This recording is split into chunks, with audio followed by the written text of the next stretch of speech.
As the trendy sport of pickleball continues to gain a popular following, it's also gaining sports-related injuries, and that's adding up to hundreds of millions of dollars in medical costs. Amy Kawada is sharing a story of a local woman's recovery and advice from her doctor to ensure a safer experience for players. Good motion. My shoulder works.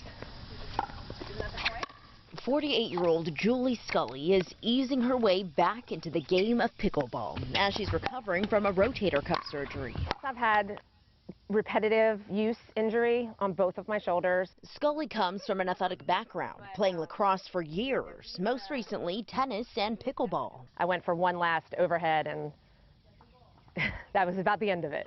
So I felt it go in that moment and then went and got looked at, got an MRI. This is the rotator cuff tear. The tendon is here and it's pulled off from the bone.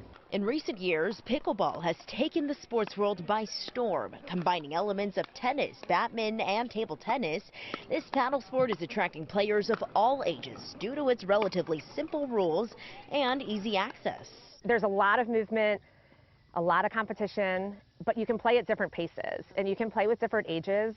While it's often highlighted as a low-impact sport, health officials are noticing an unprecedented rise in pickleball-related injuries. I would say pretty much on a weekly basis, we are seeing between 3 and 5 patients with some type of injury related to pickleball. The vast majority are sprains and strains, with many of those injuries being overuse injuries to the shoulder or to the knee or the ankle. According to orthopedic sports medicine surgeon Dr. John Paul Rue with Mercy Medical Center, people over the age of 50 to 60 are getting hurt the most often.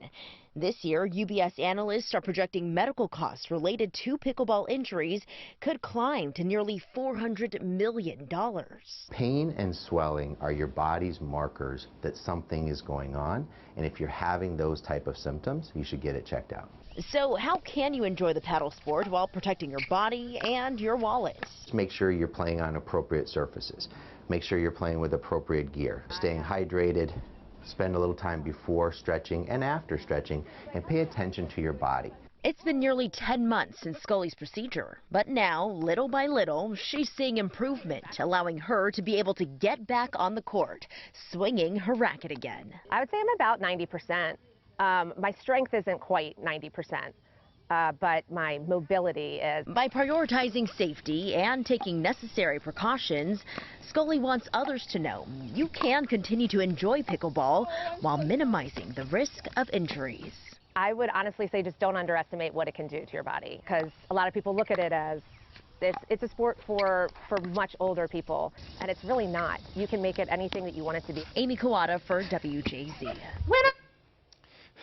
Data from the Sports and Fitness Industry Association shows the number of recreational pickleball players has soared from 3.5 million in 2019 to nearly 9 million in 2022. And this year, experts predict that number will jump to 22 million players.